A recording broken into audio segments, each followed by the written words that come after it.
Hello, তোমরা কি কথা শুনতে পাচ্ছ?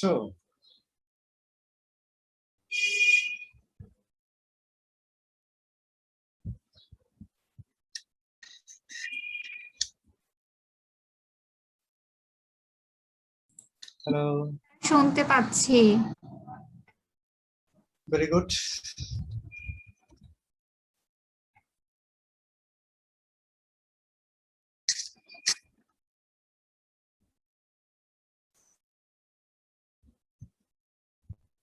তোমাদের কি এর আগে কোনো ক্লাস ছিল? অনেকে এখনো আসেনি, আসছে। স্যার দুইটা ক্লাস সকাল থেকে। তাই না? আচ্ছা, যাই হোক, আমিও আজকে একটা বড় না আবার ছোট না, একটা টপিক নিয়ে কথা বলবো, এবং টপিকটা একটা ওপেন টপিকস এর মতো। সাউন্ড একটু লো। সাউন্ড কি এখন শুনতে পাচ্ছ? দেখো তো এখন কেমন। জি স্যার, এখন ঠিক আছে। আচ্ছা, মাঝে মাঝে মাইক্রোফোনটা একটু এপাশ ওপাশ হয়ে যেত, এই জন্য কম বেশি হয় সাউন্ড। যখন সমস্যা হয় বলেও। আর তোমরা সবাই ভালো আছো তো নাকি? এমনিতে Sir, sound low. Sound low? This, sir. এখনো লো? আমি তো লাউডই কথা বলতেছি এখন। দেখো তো এখন কথা শুনতে পাও কিনা।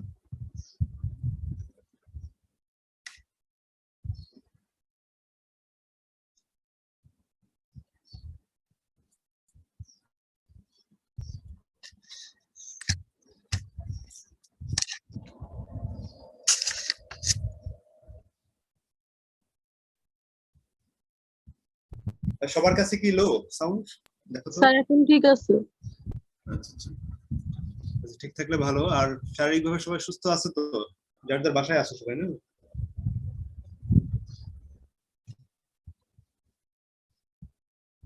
ঢাকায় কারো বাসা আছে? যে ঢাকায় থাকো? জি আছে। তোমাদের আশেপাশে কি অবস্থা? তোমাদের বাসার সবাই ভালো আছে?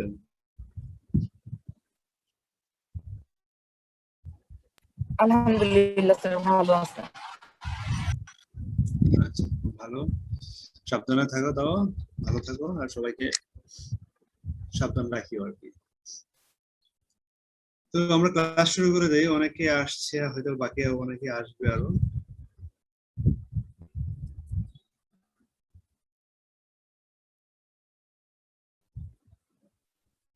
স্যার, আমার প্রিভিয়াস লেকচার থেকে একটা কোশ্চেন ছিল। বলো।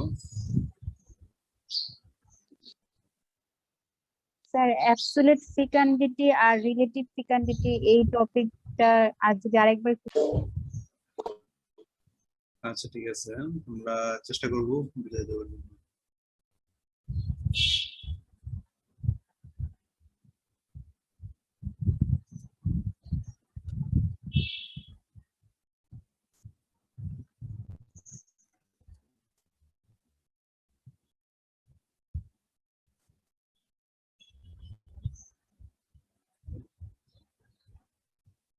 আচ্ছা, ঠিক আছে, আমরা ক্লাস শুরু করি। তার আগে তোমাদের একজন প্রশ্ন করেছে, সেই প্রশ্নের উত্তরটা আমি একটু দিয়ে নেই।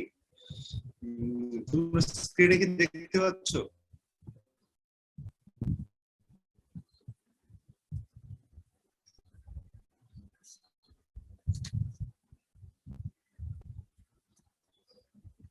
আজকে আমরা যে টপিকটা পড়াবো সেটা হচ্ছে environmental effect on biology of farm fishes. তো সেটা শুরু করার আগে তোমাদের একটা প্রশ্ন ছিল যে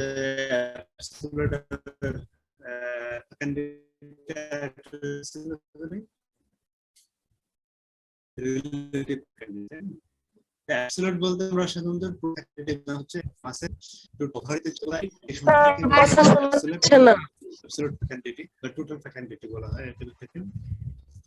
তো আবার যদি রিলেটিভ বলি তাহলে এটা কোনো একটা সাপেক্ষ। স্যার আপনার কথা শোনা যাচ্ছে না। আর কিছুই বুঝতেছি না। আমিও তোমাদের কথা বুঝতে পারিনি, একটু বলছি। আর কথা শুনতে কেন আমার নেটওয়ার্ক কই? স্যার কিছুই শুনি না এরকম। স্যার আপনার কথা অস্পষ্ট।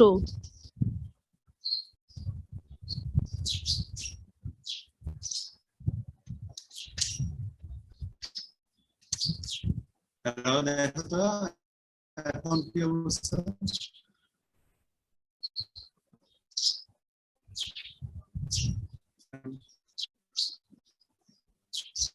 স্যার এখনো শোনা যাচ্ছে না, সাউন্ড অনেক লো, কথা আটকে আসতেছে। হ্যালো, তোমরা কি আমার কথা শুনতে পাচ্ছ?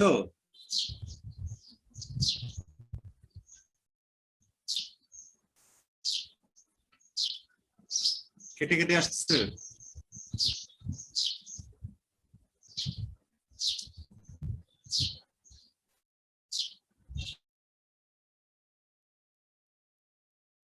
জি স্যার।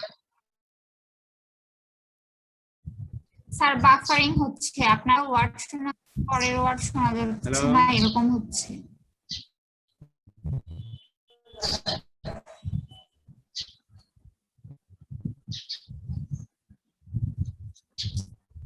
আমি তো বুঝতেছি না কেন হচ্ছে, কারণ আমি তো প্রতিদিন যেই কানেকশন, যে ইন্টারনেটে কানেকশন নেই আমার ওয়াইফাই দিয়ে, সেটাতেই দিচ্ছি, সেই ক্লাস নিচ্ছি, কিন্তু আজকে নেটওয়ার্ক এমনিতেই খারাপ কিনা না আমার মাইক্রোফোনের কোনো সমস্যা হচ্ছে?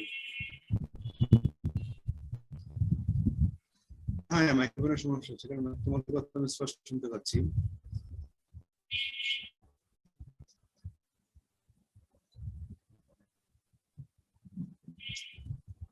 আচ্ছা, class time stop, screen share না দিয়ে কথা বলে কি হয়, কিরকম হয় কথা?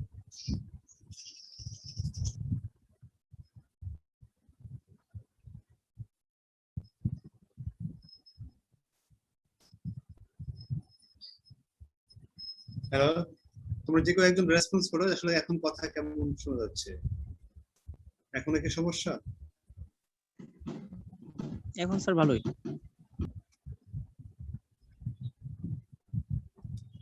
তাহলে আমি এমনিতেই ক্লাস নেই, তোমরা একটু নোট ডাউন করো। আসলে আমাদের হয়তো স্ক্রিন শেয়ার দিলে সেক্ষেত্রে বেশি ডেটার প্রয়োজন হয়, এই কারণে হয়তো বা সমস্যা হচ্ছে, অথবা আমরা আবার স্ক্রিন শেয়ার দিয়ে দেখতে পারি।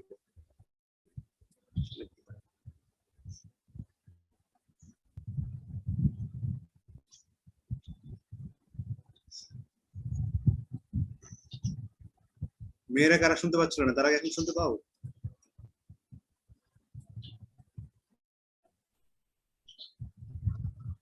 জি স্যার।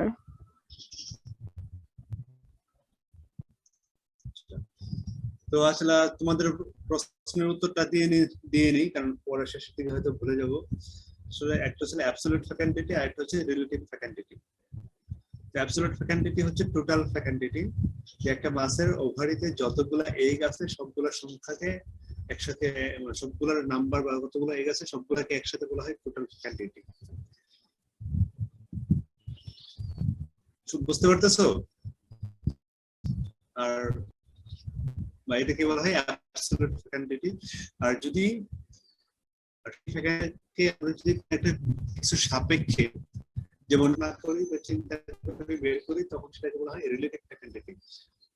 যেমন সাধারণত পার কেজি বডি ওয়েট বা প্রতি গ্রাম ফিশের, অর্থাৎ প্রতি গ্রাম ফিশ ওজনের সাপেক্ষে তার ফ্যাকান্টিটি কত, অথবা একটা ওভারের প্রতি গ্রাম ওভারের ওজনের সাপেক্ষে তার ফ্যাকান্টিটি কত, তখন যে ফ্যাকান্টিটি বের হবে সেটাকে বলা হয় রিলেটিভ ফ্যাকান্টিটি।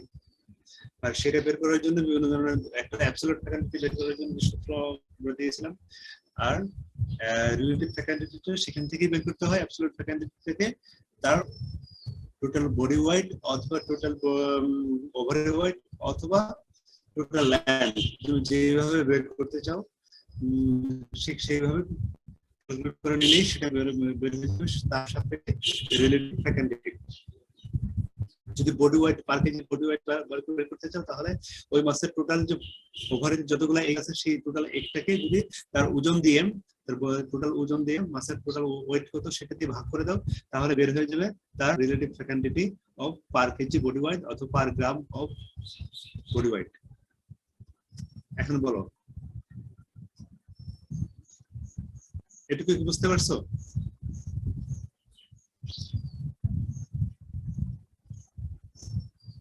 যদি এটুকু বুঝতে পারো তাহলে আমরা পরে আমাদের আজকের ক্লাসে যাবো আর কি। বলো।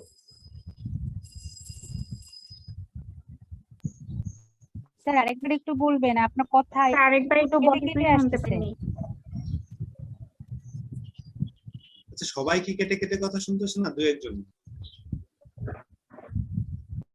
আপনার কথা বোঝা যাচ্ছে না, আসলে বাফারিং হচ্ছে। স্যার, অস্পষ্ট কথা। স্যার সাউন্ড অনেক লো, বোঝা যাচ্ছে না।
আচ্ছা, আমরা শুরু করি। আসলে কথা যদি একটু আস্তে হয়, তোমাদের যার যার কাছে কথা স্লো, ভলিউম কম থাকে, একটু ভলিউমটা বাড়িয়ে নিও।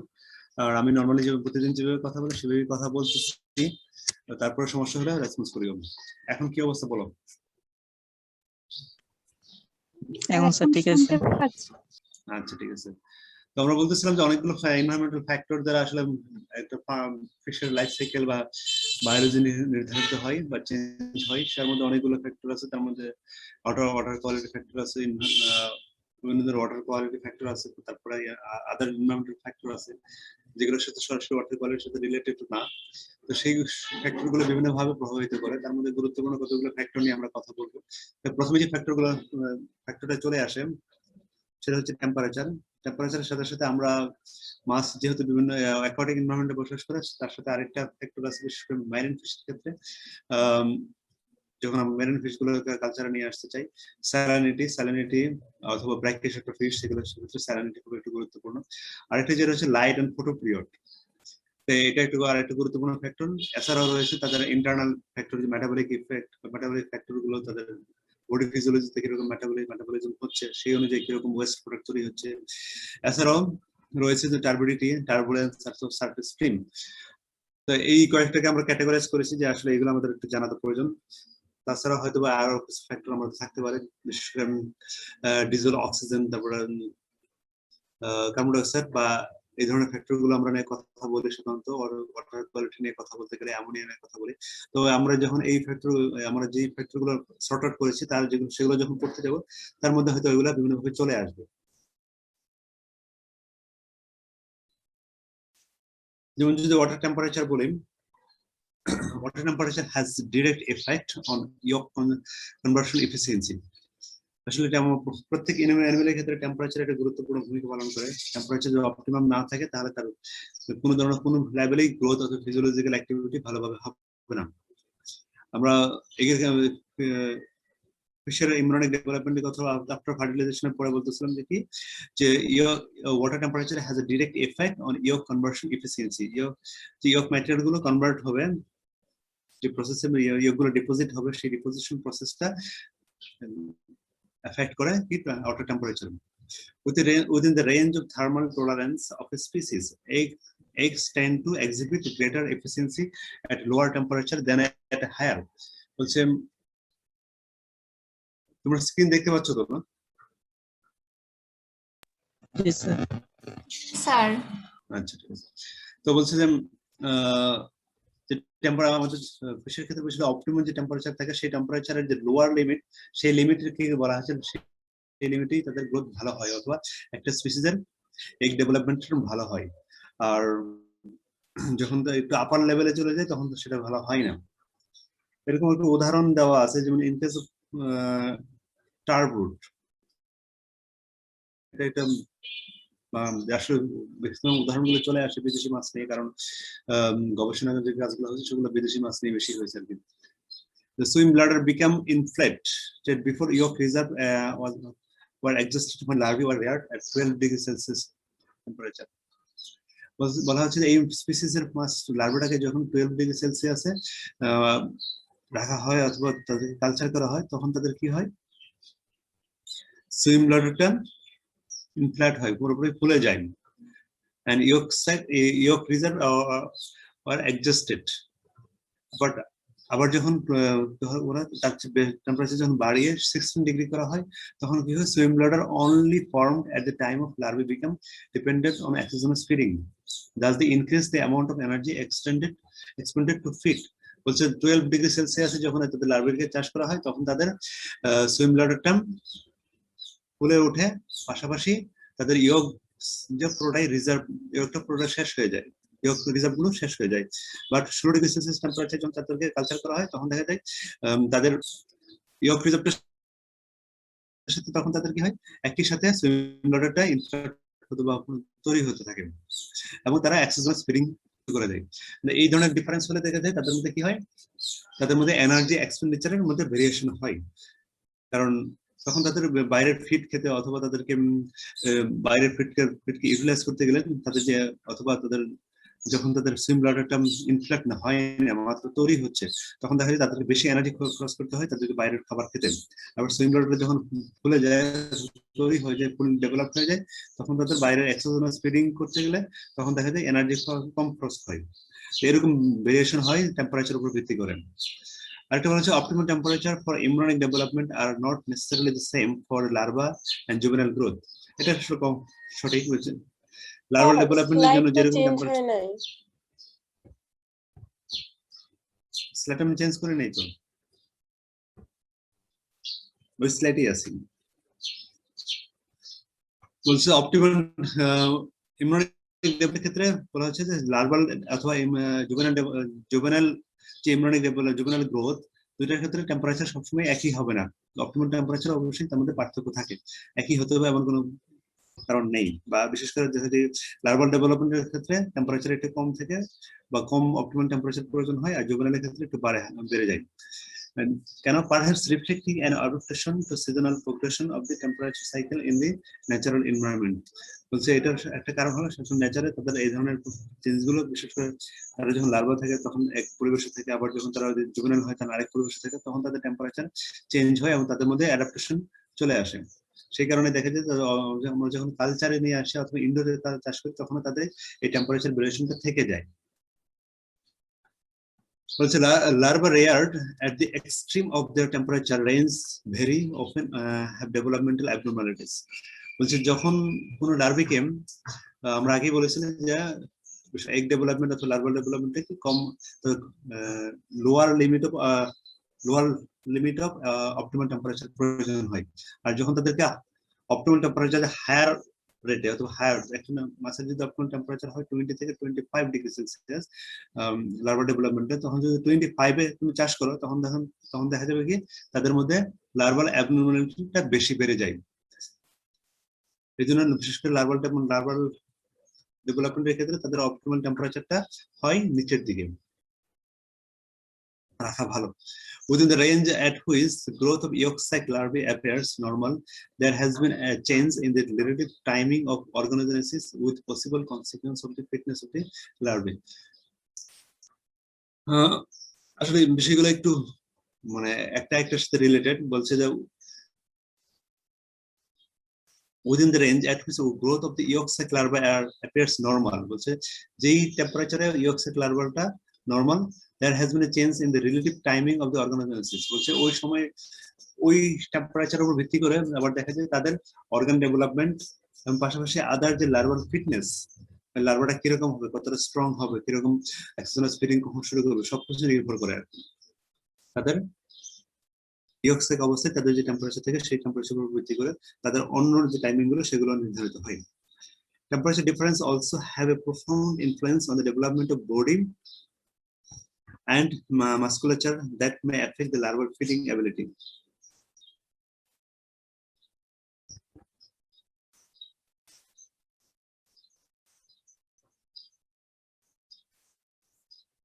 বলা হচ্ছে যে শুধু তাদের yolk sac অবস্থায় অথবা তাদের এগ ডেভেলপমেন্টের সময় না, তাদের আদার যে গ্রোথ ডেভেলপমেন্ট, আদার যে বডি ডেভেলপমেন্ট আছে সেখানেও বিশেষ করে মাসল ডেভেলপমেন্ট অথবা লার্ভাল ফিডিং, তারা কখন ফিড করবে, কোন অবস্থায় তারা অ্যাক্টিভ ফিডিং শুরু করবে, তার উপরে টেম্পারেচারের একটা ইফেক্ট হয়েছে। So maternal holding temperature during final stage of gamete maturation may actually affect the optimum for the early life stages. বলা হচ্ছে যে ম্যাটারনাল যখন একটা মা এগুলোকে ইনকিউবেট করে অথবা তাদের যে এগ ডেভেলপমেন্ট হচ্ছে, সেই অবস্থায় তাদের যে টেম্পারেচার থাকে সেই টেম্পারেচার উপর নির্ভর করে অনেক সময় তাদের কি হয়, তাদের যে আদার আর্লি ডেভেলপমেন্ট অথবা আফটার ফার্টিলাইজেশনের পর থেকে যাদের এমব্রায়ো অথবা জুভেনাইল পর্যন্ত হয় যে ডেভেলপমেন্টাল স্টোরি, সেই স্টোরিটা চেঞ্জ হয়ে যায়। কেন চেঞ্জ হয়ে যায়? কারণ সেই সময়ের ভিত্তি করে তাদের মধ্যে যে হরমোনাল চেঞ্জ হয়, তারপর এনজাইমেটিক চেঞ্জ হয়, সেই চেঞ্জের কারণে পরবর্তী সময় সেগুলো আস্তে আস্তে চেঞ্জ হয়। And the composition of the developing oocyte may change in response to water temperature alteration with respect to the content. সেটা বলা হচ্ছে কিভাবে আসলে যে the composition of the developing oocyte may change.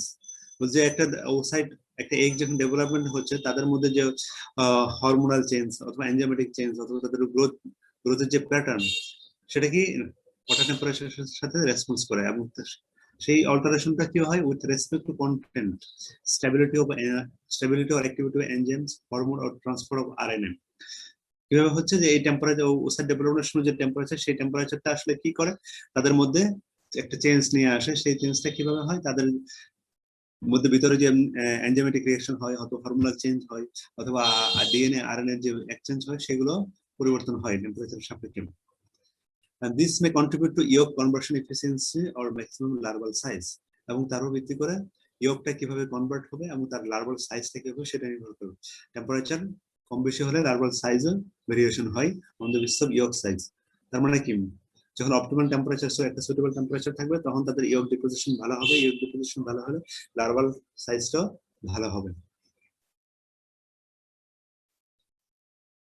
Temperature has effect on other aspects of reproduction and on the growth of the early larval stages of marine and freshwater fishes. বলছে সেই এটা তো আমরা কমন জিনিস আসলে temperature শুধু marine ফ্রেশওয়াটার না marine ফিশের ক্ষেত্রে একইভাবে তাদের রিপ্রোডাকশন থেকে শুরু করে তাদের লার্ভাল ডেভেলপমেন্ট থেকে সব জায়গায় এফেক্ট করে। এবং টেম্পারেচার কি করে সেক্স আমরা তোমরা হয়তো মনোসেক্স তেলাপিয়ার নাম শুনেছো তাই না? তো এরকম কিছু স্পিসিস আছে যেগুলো টেম্পারেচারের মাধ্যমে তাদেরকে সেক্স চেঞ্জ করা যায় বা সেক্সের উপরে তাদের যে অফস্প্রিং গুলো অথবা লার্ভাগুলো তৈরি হবে সেগুলোর রেশিওটাকে চেঞ্জ করা যায়। এদের মধ্যে temperature influence sex differentiation during development. Temperature কি করে একটা নির্দিষ্ট টেম্পারেচারের উপর ভিত্তি করে তাদের সেক্সটা কিরকম ভাবে ডিফারেন্সিয়েশন হয়। বিশেষ ক্ষেত্রে তোমাদের ক্লাসে বলেছে কিনা জানি না, ফিশের ক্ষেত্রেই ফিশ একটা ইন্ডিভিজুয়াল যাদের ক্ষেত্রে কি হয় আমরা যদি একটু অন্যভাবে বলি একটা এগ যখন ফার্টিলাইজ হয়ে যায় তখনই সাধারণত ম্যামারের ক্ষেত্রে তাদের সেক্স ডিফারেন্সিয়েট হয়ে যায়, আসলে সেটা মেল হবে না ফিমেল হবে। কিন্তু ফিশের ক্ষেত্রে সেটা ডিফারেন্সিয়েট হয়, জেনেটিক্যালি ডিফারেন্সিয়েট হয় ঠিকই আছে,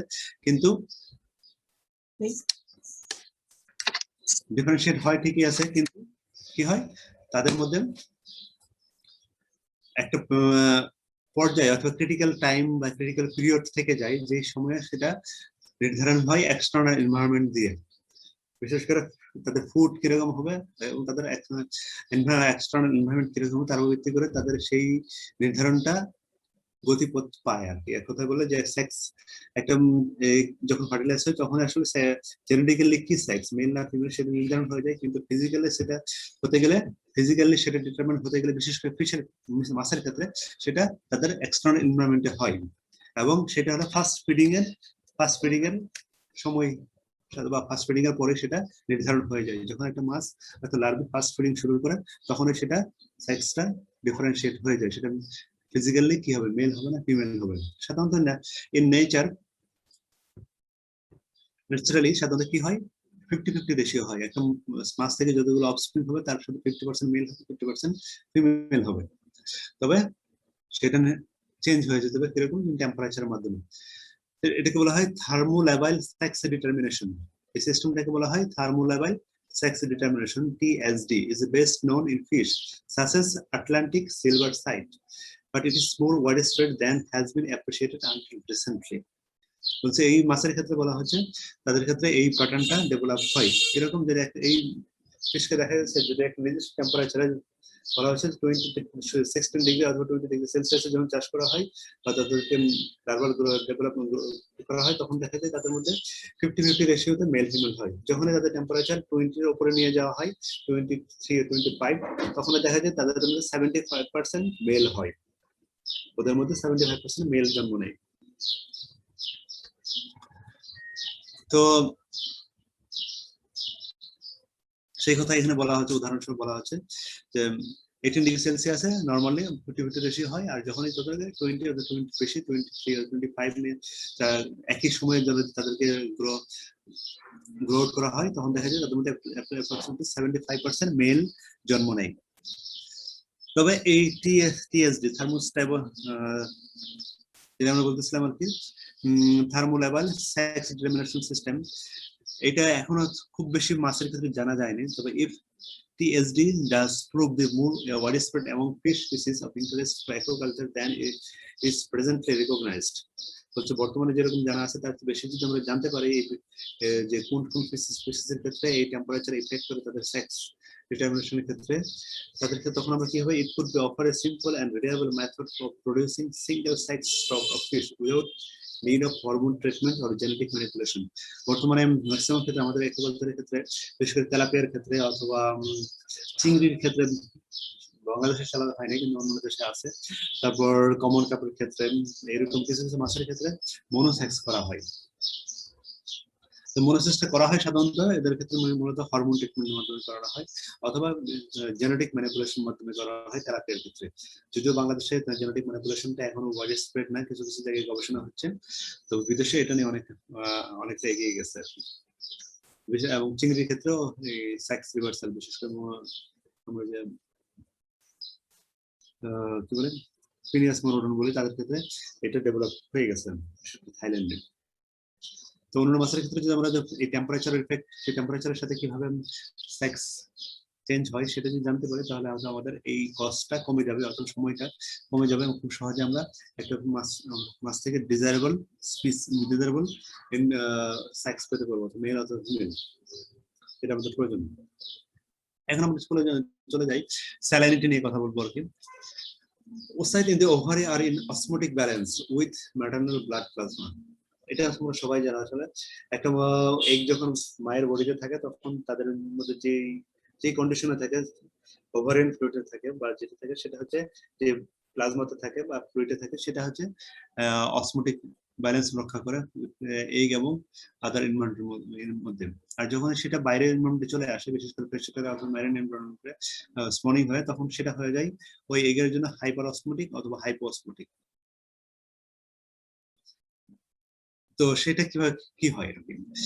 Fish species may be affected or by or able to tolerate the osmotic change that occur during embryogenesis and later larval development. তো মাছের ক্ষেত্রে বলা হচ্ছে যে এই যে তার এগুলো যখন হাইপোঅসমোটিক অথবা হাইপারঅসমোটিকে চলে আসে তখন কি তাদের মধ্যে এই ক্ষমতা দেওয়া আছে, তারা সেটা রক্ষা করতে পারে, তাদের সেটা মেনটেন করতে পারে। বিশেষ করে মাছ যখন সাগরে থাকে তখন তাদের বডি ফ্লুইড কনসেন্ট্রেশন আর এনভায়রনমেন্টাল ফ্লুইড কনসেন্ট্রেশন পার্থক্য থাকে, সেটা সে মেনটেন করে অসমোরেগুলেশনের মাধ্যমে। ঠিক একই প্রক্রিয়ায় এগ এবং লার্ভিও তারা সেভাবে মেনটেন করে।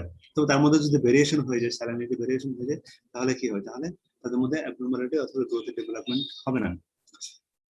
তবে salinity and temperature do not have independent effect on development. বলা হচ্ছে আগে আমরা টেম্পারেচার পরিসর এখানে স্যালাইনিটি বলছে দুটা সিঙ্গেলি কাজ করে না, আসলে তারা একইভাবে সিনার্জিস্টিক হয়ে কাজ করে। বলা হচ্ছে in some euryhaline species energy required for osmoregulation has been associated with the larger larvae hatching at intermediate salinities compared with those reared in other either fully fresh or salinated. বলছে যারা ইউরিহ্যালাইন, উদাহরণ বলা হচ্ছে একটা ইউরিহ্যালাইন মাছের ক্ষেত্রে বলা হচ্ছে যে এই মাছটাকে যখন আমরা ইউরিহ্যালাইন কি যারা একটা ওয়াইড রেঞ্জ অফ স্যালানিটি সহ্য করতে পারে, তাই না, তাদের লার্ভিকে যখন চাষ করা হয় তখন বলা হচ্ছে তাদের ইন্টারমিডিয়েট অথবা একটা মিডিয়াম স্যালানিটিতে তাদের গ্রোথ ভালো হয় অথবা লার্ভাল ডেভেলপমেন্টটা ভালো হয়, লার্ভাল সাইজটা ভালো হয়। যখন তাদেরকে কম অথবা খুব বেশি স্যালানিটিতে চাষ করা হয় তখন তাদের লার্ভিটা আকারে ছোট হয়। The salinity of the water also has effect on the buoyancy of the egg and larvae, which may have consequences for survival that are not directly associated with osmoregulation. একটা ফিশ লার্ভি অথবা ফিশ এগ যেটাই বল না কেন, কি হয় আমরা জানি এগুলা কি হয়, কিছু কিছু ফিশ এগ হয় ডামার্সাল, কিছু কিছু ফিশ হয় প্যালাজিক, তাই না, এরকম হয়। আবার কিছু কিছু হয় স্টিকি। বিশেষ করে প্যালাজিক যেগুলো আসলে হ্যাচিং যখন হয়ে স্পনিং যখন হয়ে গেল ফার্টিলাইজ এগুলো কি হয়, ফার্টিলাইজ এগুলো ভেসে ওঠে যারা বাউন্সি না অথবা যারা প্যালাজিক। তো এই বাউন্সিটা অনেক সময় স্যালাইনিটির উপর নির্ভর করে আর কি। স্যালাইনিটি কম বেশি হলে তাদের মধ্যে বাউন্সি কম বেশি হয় এবং তাদের মধ্যে তারা হয়তো বাউন্সের উপর ভিত্তি করে তখন তাদের আবার বাকি ডেভেলপমেন্টটা নির্ভর করে। বিশেষ করে লার্ভি ক্ষেত্রে লার্ভি যখন বাউন্সি না হয় তখন দেখা যায় তারা কি হয় একটা সময় উপরে চলে আসে, কিছু বাতাস নেওয়ার জন্য বা কিছু এয়ারকে গার্ভ করার জন্য, সেটা আবার তাদের এয়ার ব্লাড ডেভেলপমেন্টের জন্য প্রয়োজন। তো সুইম ব্লাডের ডেভেলপমেন্টের প্রয়োজন হয়, সুইম ব্লাডকে সেই এয়ার দ্বারা তারা বড় করে। তো সেক্ষেত্রে কি হয়, low salinity may mean the larvae are not sufficiently bound to reach the surface and consequently survival would be reduced. বলছেন যখন একটা মাছকে এই ধরনের বাউন্সি যাদের প্রয়োজন হয় তাদেরকে যদি লো স্যালিনিটি চাষ করে হয়, কালচার করা হয়, তখন তাদের জন্য তারা সঠিক পরিমাণে বাউন্সি তারা পায় না, তারা ভাষার ক্ষমতা তারা পায় না, তখন দেখা যায় তারা ইয়ার ইনভলভ করতে পারে না, না করার কারণে সুইম ব্লাডার ডেভেলপমেন্ট হয় না। সুইম ব্লাডার ডেভেলপমেন্ট না হলে তাদের লার্ভাল ডেভেলপমেন্ট অথবা তাদের মর্টালিটি বেড়ে যায়। আচ্ছা, এই ছিল আমাদের স্যালিনিটি। এখন চলে আসি আমরা লাইট, খুব বেশি নাই আমাদের আর। বলছে লাইট গুরুত্বপূর্ণ ফ্যাক্টর, বিশেষ করে আমরা যখন লার্ভে এগকে ইনকিউবেশন করি, পাশাপাশি যে লার্ভাকে লার্ভা চাষ করি, তখন লাইট একটা গুরুত্বপূর্ণ ভূমিকা পালন করে। কিছু কিছু বিশেষ ক্ষেত্রে স্পিসিস অনুযায়ী লাইট ইন্টেন্সিটি কম বেশি তারা পছন্দ করে। বিশেষ করে ক্যাটফিশ গুলো লাইট ইন্টেন্সিটি কম পছন্দ করে, কম লাইট ইন্টেন্সিটি ভালো তাদের গ্রোথ হয়। আবার অন্যান্য মাছের ক্ষেত্রে সেটা প্রয়োজন হয় না। আমরা দেখি আসলে rearing of embryo and larvae to be under artificial condition, light spectrum intensity and photoperiod influence the development. যখন আমরা একটা ইমব্রায়োকে অথবা এগকে, ফার্টিলাইজড এগকে অথবা লার্ভিকে আমাদের ইনডোর কন্ডিশনে চাষ করতে যাই অথবা তাদের ইনকিউবেশন করি অথবা ডেভেলপ চাষ করি, তখন কি হয়, এটাকে বলা হয় আর্টিফিশিয়াল কন্ডিশন বলতেছি আমরা। তখন যে লাইট স্পেকট্রাম অথবা ইন্টেন্সিটি অফ লাইট অথবা তাদের ফটোপিরিয়ড টাইমিং, যে কত সময় ডে অথবা কত সময় রাত থাকবে, এটাকে আবার নির্ধারণ করা যায়। আমরা সাধারণত বাংলাদেশের ক্ষেত্রে যে আবহাওয়া আছে সেই আবহাওয়াতে সাধারণত ফটোপিরিয়ডটা খুব বেশি ডেভেলপ এফেক্ট করে না, কিন্তু টেম্পারেট রিজনে যেখানে আসলে গ্রীষ্মকালে দেখা যায় ডে লেন্থটা অনেক বেশি বেড়ে যায়, 17 ঘন্টা 18 ঘন্টা পর্যন্ত ডে লেন্থ হয়ে যায়, তখন তাদের ক্ষেত্রে বিশেষ করে তাদের কালচারের ক্ষেত্রে বা তাদেরকে লার্ভাল ডেভেলপমেন্টের ক্ষেত্রে অথবা ফ্রাইগুলোকে যখন এগ ইনকিউবেশনের ক্ষেত্রে তাদেরকে ফটোপিরিয়ড মেনটেন করতে হয়। শুধু তাই না, আমরা যখন মাছকে চাষ করতে গেলেও তাদেরকে ইনডোরে বা অ্যাকোয়ারিয়ামে তখন ফটোপিরিয়ড মেনটেন করে তাদেরকে চাষ করা হয়। Larvae have limited spectrum sensitivity, but the range of wavelength to which they are sensitive normal increase with egg. বলছে লার্ভার ক্ষেত্রে এই লাইট সেন্সিটিভিটি বা বিভিন্ন ধরনের লাইট আছে, আমরা জানি রেড লাইট অথবা ব্লু লাইট, তারপরে আলট্রাভায়োলেট রে, এই ধরনের লাইটের ইন্টেন্সিটি বা রে গুলো, সেগুলো আসলে লার্ভার ক্ষেত্রে খুব বেশি এফেক্ট করে না, কিন্তু এগ ডেভেলপমেন্টের ক্ষেত্রে বা এগের ক্ষেত্রে এদের মধ্যে খুব একটা অনেক বেশি ইনফ্লুয়েন্স রয়েছে। For silver carp, light with maximum radiation in blue-green part of the spectrum is optimal for larval growth and survival. Which is উদাহরণ দেওয়া হচ্ছে silver carp ক্ষেত্রে the blue-green part of the spectrum is optimal for larval growth and survival.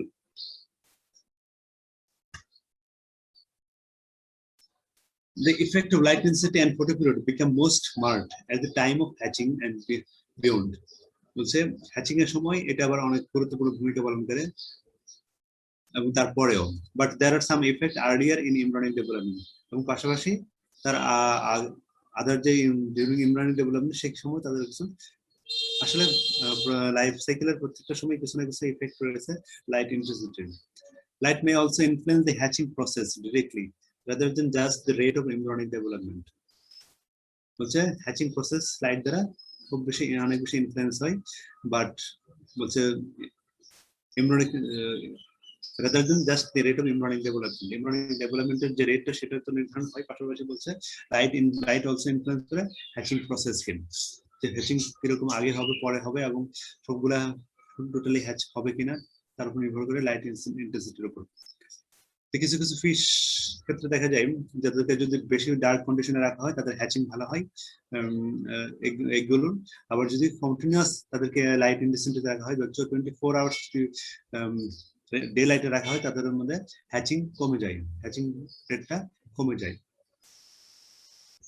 Light intensity does some to be involved in the stimulation of hatching enzyme secretion, although the response may vary. বলছে কেন হয়, বলছে আসলে লাইটটা কি করে এক ধরনের হ্যাচিং এনজাইম সিক্রেশন করতে সহায়তা করে, সেই কারণে তাদের হ্যাচিং রেটটা ভালো হয়, বাট স্পিসিস টু স্পিসিস এটা রেট অবশ্যই ভ্যারি করে। বলছে growth of larvae also affected by light regime. আমরা আগেই বলেছিলাম যে কিছু কিছু মাত্রার ক্ষেত্রে লাইট ইন্টেন্সিটি অথবা ডে লাইটটা রিজনটা কিরকম হবে সেটা দ্বারা তাদের গ্রোথ ডেভেলপমেন্ট অথবা লার্ভাল ডেভেলপমেন্ট নির্ভর করে। বলছে once exogenous feeding begin a suitable light level is necessary for active feeding to be successful because many fish larvae are visual feeder. বলছে কেন? বলছে যে যখনই তাদের ইয়কসাইটটা অ্যাবজর্ব হয়ে যায়, যখন তারা এক্সোজেনাস অথবা বাইরের খাওয়া শুরু করে, তখন তাদের সুইটেবল লাইট প্রয়োজন হয়। কেন?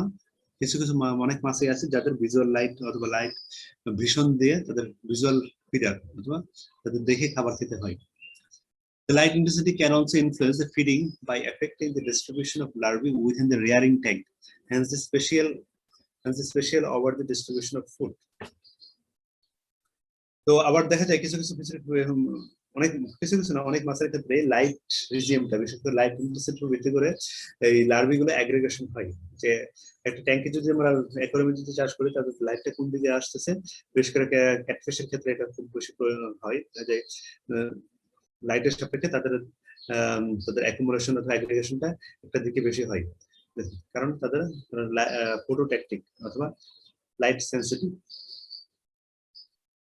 Larvae of most fishes aggregate around the wall, bottom, and surface in indoor rearing tank owing to phototactic response to reflected light. যে কারণে বলা হচ্ছে larvae of most fishes কি হয় লাইটের দিকে বেশি অ্যাট্রাক্টেড হয়, কেন? phototactic response এর কারণে।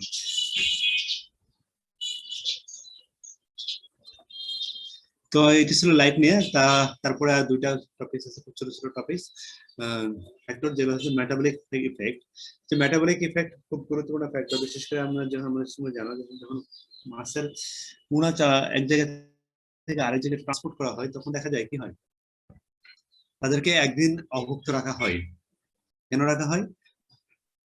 কারণ অভুক্ত রাখলে দেখা যায় তাদের মধ্যে যে মেটাবলিজমটা রেটটা কমে যায় এবং তাদের মধ্যে যে মেটাবলিজমের পরে যে ওয়েস্ট গুলো তৈরি হয় সবগুলো সে এক্সট্রুড করে দেয়। এক্সট্রুড করে দিলে পরবর্তী সময় 24 আওয়ার্স পরে তখন তাদের মধ্যে কোনো ধরনের মেটাবলিক ওয়েস্ট তৈরি হয় না। সেই জন্য ডিউরিং ট্রান্সপোর্টেশন দেখা যায় তাদের ক্ষেত্রে অক্সিজেন ডিপ্লেশন অথবা অ্যামোনিয়া ফর্মেশন হয় না। অ্যামোনিয়া ফর্মেশন না হলে মাছের মধ্যে ফ্রাই অথবা ফিঙ্গারিং মধ্যে মোটিলিটি কম হয়। সেই জন্য মেটাবলিক ইফেক্টটা একটা গুরুত্বপূর্ণ ফ্যাক্টর কালচার পাশাপাশি ডিউরিং ট্রান্সপোর্টেশন অফ লার্ভি। বলেছে কি tolerance to low oxygen level for example varies both with species and with developmental stages. বলছে একটা মাছ কিরকম অক্সিজেন লেভেল টলারেট করতে পারবে সেটা আসলে নির্ভর করে স্পিসিস অনুযায়ী এবং তাদের ডেভেলপমেন্টাল স্টেজ। নরমালি কি হয়, in general oxygen concentration less than 3 ppm will not support life.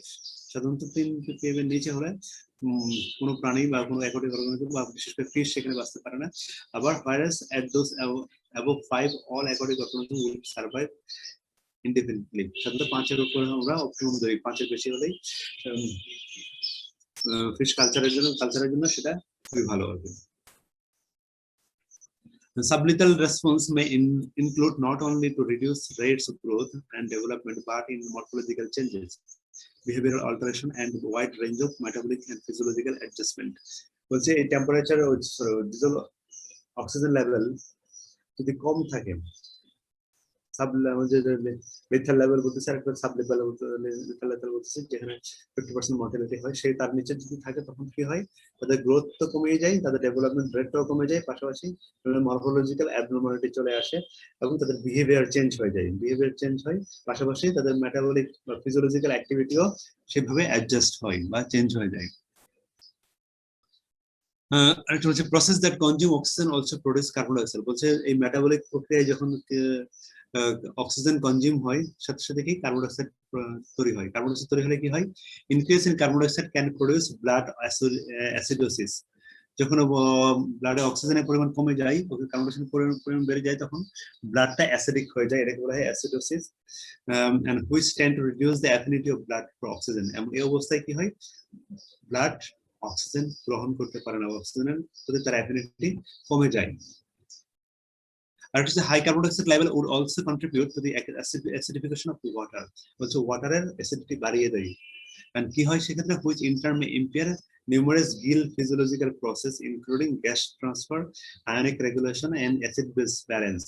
বলছে যখন পানির অ্যাসিডিটি বেড়ে যাবে তখন কি হবে, তখন তাদের গিলের যে ফিজিওলজিক্যাল প্রসেসটা, এখানে যে অক্সিজেন ট্রান্সফার হচ্ছে বা অক্সিজেন কার্বন ডাইঅক্সাইড ট্রান্সফার হচ্ছিল সেই প্রসেসটা ইম্পেয়ার হয়ে যায় এবং তাদের মধ্যে আয়ন যে গিলের মধ্যে সাধারণত কি থাকে সোডিয়াম পটাশিয়াম অ্যাটিভিয়াস অ্যাক্টিভিটি বা একটা ক্লোরাইড সেল থাকে, সেই সেলগুলো বা আয়ন রেগুলেশনটা ইম্পেয়ার হয় এবং তাদের মধ্যে অ্যাসিড বেস ব্যালেন্সও সম্ভাবস্থা হারায়। সেই জন্য দেখা যায় exposure to both alkaline and acid water results in transient disease, decrease in ammonia excretion leading to increased blood level that can be toxic. এই অবস্থায় যখন হয় কোনো একটা এনভায়রনমেন্টে যদি অ্যালকালাইন বেশি অ্যাসিডিক হয়ে যায় তখন দেখা যায় ফিশ কি করে অ্যামোনিয়া এক্সক্রেশন করতে পারে না, আর অ্যামোনিয়া যখন এক্সক্রেশন করতে পারে না তখন ব্লাডে সেটা টক্সিসিটি বাড়িয়ে দেয়, আর ব্লাডে যখন টক্সিসিটি বাড়িয়ে দেয় তখন সেটা ফিশের জন্য লিথাল হয়। In the fish, measure of nitrogenous occur at the gill surface with ammonia or ammonium jointly being the main excreted products. সেই কথাগুলো বলা হচ্ছে আগে যেটা বলছে যে টক্সিসিটি বাড়িয়ে দেয়, আর কেন বাড়িয়ে দেয় কারণ মূলত যে এক্সক্রিটরি প্রোডাক্ট যে মেটাবলিক ওয়েস্ট যে প্রোডাক্টগুলো সেগুলো বা অ্যামোনিয়া প্রোডাক্ট যেগুলো অ্যামোনিয়াম প্রোডাক্টগুলো সাধারণত গিল দিয়েই এক্সচেঞ্জ হয় আর সেই প্রসেসটা ইম্পেয়ার্ড হয়। এছাড়াও আদার প্রোডাক্ট থাকে, other product of nitrogen metabolism যেমন ইউরিয়া বলি আমরা, ক্রিয়েটিন বলি, are also produced in lesser quantities and may be excreted in the urine through the skin or by the gills. বলছে এই প্রোডাক্টগুলো তাদের পরিমাণটা তাদের প্রোডাকশনটা কমিয়ে দেয়, যেগুলো সাধারণত ইউরিনের মাধ্যমে অথবা স্কিনের মাধ্যমে অথবা গিলের মাধ্যমে সেগুলো তৈরি হচ্ছিল, ট্রান্সফার বাইরে বের করে দিচ্ছিল, এক্সক্রেশন হচ্ছিল। The toxicity of ammonia is largely controlled by pH.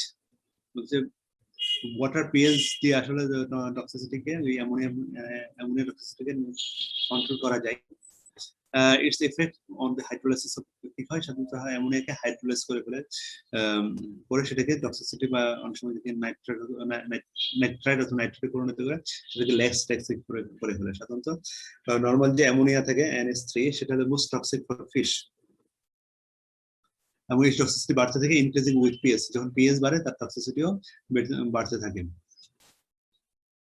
And এই অ্যামোনিয়াটা খুব বেশি পরিমাণে প্রয়োজন হয়, খুব অল্প পরিমাণে হলে সেটা ফিশের বডির জন্য অথবা ফিশের জন্য টক্সিক, মানে হচ্ছে at very low concentration it could be toxic. Sir আজকে একটু শেষ করেন স্যার। আমাদের বেশি নাই, আমার হয়তো 2-3 মিনিট লাগবে, শেষ হয়ে যাবে। আমাদের আর এটা একটা বড় টপিক, 5 মিনিট অপেক্ষা করা, যেহেতু ক্লাস শুরু হতে দেরি হয়েছে না, একটু অপেক্ষা করবো। The oxidized product of ammonia are much less toxic, বলছে যে অ্যামোনিয়াটা যখন অক্সিডাইজ হয়ে যায় তখন সাথে নাইট্রেট সেটা লেস টক্সিক, সেটা সাধারণত এত টক্সিক থাকে না। আর দুইটা পয়েন্ট আছে, সেটা হচ্ছে টার্বুলেন্স আর একটা হলো সারফেস ফিল্ম। আসলে টার্বুলেন্সটা কি, যে আসলে ওয়াটার কারেন্ট বা আমরা যখন সাধারণত কালচার কন্ডিশনের ক্ষেত্রে অথবা যখন একটা ফিশ ন্যাচারাল কন্ডিশনে থাকে তখন সাধারণত এই টার্বুলেন্সটা গুরুত্বপূর্ণ ভূমিকা পালন করে। Most studies of turbulence have been concerned with effect on prey encounter rate in natural environment. বলছে বিশেষ করে যারা প্রেডিটর দ্বারা অ্যাটাক হতে পারে টার্বুলেন্স থাকলে সেই রেটটা কমে যায়। একটা মাছ যখন একটা টার্বুলেন্স কন্ডিশনে থাকে তখন তার সে প্রেডিটরি এফেক্ট তার মধ্যে কমে যায় বা প্রেডিটর দ্বারা এফেক্ট হওয়ার পরিমাণটা কমে যায়। এবং আরেকটা কি হয়, turbulence may also prevent the development of stagnant anoxic condition. যখন একটা ওয়াটার বডিতে টার্বুলেন্স থাকে তখন অক্সিজেন তাদের মধ্যে মিক্সিংটা ভালো হয়, সেখানে তাদের অ্যানোক্সিক কন্ডিশনটা তৈরি হয় না। সেক্ষেত্রে তাদের যে আদার যে food development primary production of phytoplankton বা জুপ্লাঙ্কটন বলে সেগুলোর গ্রোথ ভালো হয়। আরেকটা হতে পারে একটা বেনিফিট ডিসঅ্যাডভান্টেজ হচ্ছে হাই টার্বুলেন্স থাকে অংশ আছে মাছগুলো তাদের সারফেসে পুষতে পারে না, যেগুলো সারফেসে পুষার তাদের প্রয়োজন হয়। আরেকটা হলো হচ্ছে সারফেস ফিল্ম। এটা সাধারণত যখন ইন্টেনসিভ কালচার করা হয়, কোনো মাছ ফিশকে যখন ইন্টেনসিভ কালচার করা হয় অথবা লাইভ ফিড দিয়ে কালচার করা হয় তখন দেখা যায় তাদের মধ্যে সেই কালচার কন্ডিশনে একটা সারফেস ফিল্ম তৈরি হয় উপরের দিকে, এটা ওয়েলের সারফেস ফিল্ম তৈরি হয়। সারফেস ফিল্মটা আসলে কোনো অ্যাডভান্টেজ নাই, সাধারণত নেগেটিভ ইফেক্ট ফেলে ওয়াটার বডিতে, সেখানে অক্সিজেন কনসেন্ট্রেশন কমিয়ে দেয়, তাদের প্রাইমারি প্রোডাকশনকে কমিয়ে দেয়। এবং সেগুলো কমিয়ে দিলে কি হয়, This is not only reduce gaseous actions across the air-water interface, but perhaps more importantly, can deny the larvae access to the air. বিশেষ করে যখন সেখানে কোনো লার্ভাল ডেভেলপমেন্ট প্রয়োজন, লার্ভাল কালচার করে আমরা, সেই সব ক্ষেত্রে দেখা যায় কি হয়, তাদের লার্ভাটা এয়ার সারফেসে বুঝতে পারে না, সেখান থেকে এয়ার ইনগালফ করতে পারে না এবং তাদের ডেভেলপমেন্ট ইম্পেয়ার হয়। তো এই ছিল আমাদের আজকের ক্লাস, আমরা মোটামুটি শেষ করে দিলাম তোমাদের। আর আগামীকাল আরেকটা ক্লাস আছে তোমাদের, এরপরে তোমাদের নরমালি কি ক্লাস আছে কিনা আমি জানি না। তোমাদের কি ক্লাস 26 তারিখ পর্যন্ত হওয়ার কথা, তাই না? জি স্যার। তো 26 তারিখের পরে হয়তো আমাদের ক্লাস নেওয়ার প্রয়োজন পড়বে না, তবে আগামীকাল আমরা চেষ্টা করবো যদি আমাদের লাস্ট টপিক শেষ করার, যদি না পারি তাহলে তো পরে একটা ক্লাস নেওয়া লাগতে পারে। আমি চেষ্টা করবো না নিতে আর কি, তোমাদের মধ্যেই তোমাদের।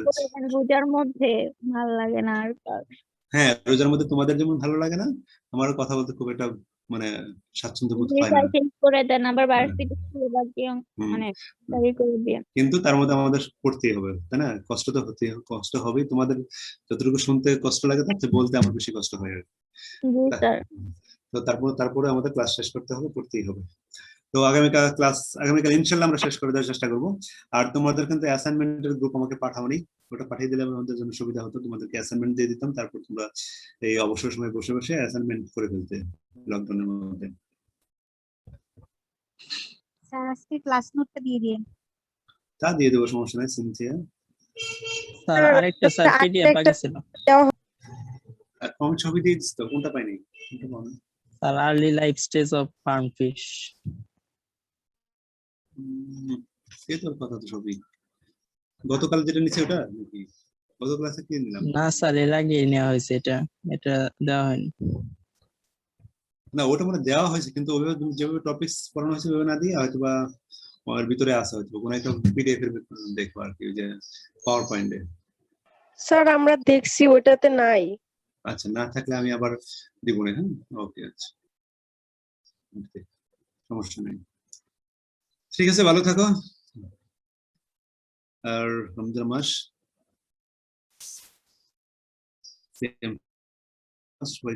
রোজা রাখার চেষ্টা করিও যারা।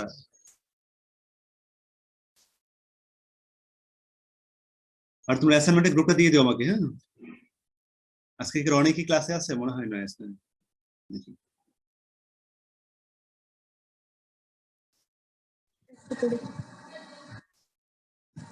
মুঞ্জিয়া। জি স্যার, দিয়ে দিচ্ছি স্যার এখন। আচ্ছা, দিয়ে দিও, সমস্যা নাই। গ্রুপ করে। আচ্ছা, ঠিক আছে, ভালো থাকো। আসসালামু আলাইকুম স্যার।